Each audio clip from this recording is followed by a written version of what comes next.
السلام علیکم ناظرین، اسلام آباد سے بڑی خبر ہے۔ پاکستان تحریک انصاف کے سیکرٹری جنرل اور معروف وکیل سلیمان اکرم راجہ نے اپنے عہد سے مستعفی ہونے کا اعلان کر دیا ہے۔ یہ اعلان انہوں نے پارٹی بانی عمران خان سے ملاقات کے بعد کیا۔ سلیمان اکرم راجہ نے اپنے فیصلے کی وضاحت کرتے ہوئے کہا کہ وہ اب صرف قانونی کاموں پر توجہ دینا چاہتے ہیں۔ پارٹی کا انتظامی یا سیاسی عہدہ ان کے بس میں نہیں رہا۔ ان کا کہنا تھا کہ میری زندگی ایک کھلی کتاب کی طرح ہے، میں نے ہمیشہ ایمانداری سے کام کیا ہے، کبھی کسی اصول پر سمجھوتا نہیں کیا۔ راجہ صاحب نے یہ بھی کہا کہ وہ روایتی سائنسدان نہیں ہیں، نہ ان کے پاس کوئی جاگیر ہے، نہ فیکٹری، اور وہ ایک چھوٹے سے گھرانے سے تعلق رکھتے ہیں، لیکن اس کے باوجود انہوں نے پارٹی کے ساتھ کھڑے رہنے کے لیے مالی مشکلات تک برداشت کی، یہاں تک کہ اپنی وکالت کا بڑا حصہ پیچھے چھوڑ کر سیاسی جدوجہد میں شامل رہے۔ ناظرین، یہ پہلی بار نہیں ہے کہ سلیمان اکرم راجہ نے استعفیٰ دیا ہو۔ پچھلے سال نومبر میں بھی انہوں نے اپنا عہدہ چھوڑنے کی کوشش کی تھی، لیکن اس وقت عمران خان نے اس استعفے کو منظور کرنے سے انکار کر دیا اور کہا کہ آپ ہی اس ذمہ داری کو آگے بڑھائیں۔ اس بار بھی راجہ صاحب نے عمران خان کو درخواست بھیجی تھی کہ پارٹی کے رہنماؤں اور کارکنوں کو جو سخت سزائیں مل رہی ہیں اور جس طرح مقدمات چل رہے ہیں، ایسے حالات میں وہ اپنی انتظامی ذمہ داریاں نہیں سنبھال سکتے، وہ صرف وکیل کی حیثیت سے پارٹی کے لیے اپنی خدمات جاری رکھنا چاہتے ہیں۔ پارٹی ذرائع کے مطابق سلیمان اکرم راجہ کے استعفے کی ایک وجہ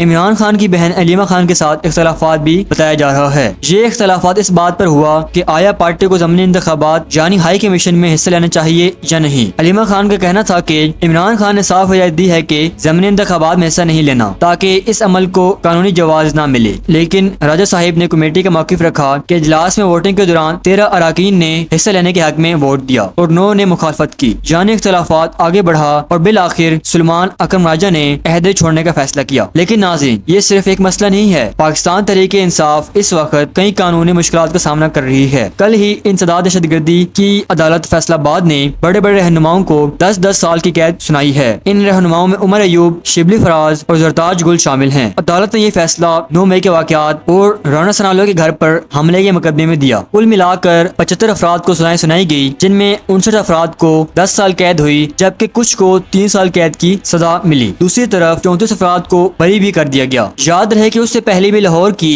انسداد دہشت گردی عدالت نے پی ٹی آئی کے رہنما ڈاکٹر یاسمین راشد، اعجاز چودھری، محمود رشید اور دیگر کو 10 سال کی سزا سنائی تھی۔ اس طرح جناح ہاؤس کیس میں بھی کئی رہنماؤں کو سخت سزائیں مل چکی ہیں۔ یہ سب فیصلے پی ٹی آئی کے لیے ایک اور بڑا دھچکا ہیں۔ پہلے ہی پی ٹی آئی کے بانی عمران خان جیل میں ہیں اور درجنوں رہنما مختلف مقدمات میں قید یا نااہل ہو چکے ہیں۔ اب نئے فیصلوں نے ان مشکلات کو اور بڑھا دیا ہے۔ اس دوران ایک اور اہم خبر یہ بھی ہے کہ سابق وفاقی وزیر حماد اظہر نے اعلان کیا ہے کہ وہ ضمنی انتخابات میں حصہ نہیں لیں گے۔ ان کا کہنا ہے کہ ان کی والدہ نے انہیں ہدایت دی ہے کہ وہ انتخابی میدان میں نہ اتریں۔ حماد اظہر نے اپنی جگہ اپنے کزن چودھری اسلان ظہیر کو نامزد کر دیا ہے۔ انہوں نے کہا ہے کہ پچھلی بار ان کے والد کو انتخاب لڑنے کے دوران ہراساں کیا گیا، گرفتار کیا گیا اور ان کے گھر بھی چھاپے مارے گئے۔ وہ نہیں چاہتے کہ دوبارہ ان کی والدہ کو ایسے حالات سے گزرنا پڑے۔ ناظرین، یہ تمام صورتحال یہ ظاہر کرتی ہے کہ تحریک انصاف اندرونی اختلافات اور بیرونی دباؤ دونوں کا سامنا کر رہی ہے۔ ایک طرف پارٹی کے کئی رہنما چاہتے ہیں کہ ضمنی انتخابات میں حصہ لیا جائے تاکہ عوامی حمایت کو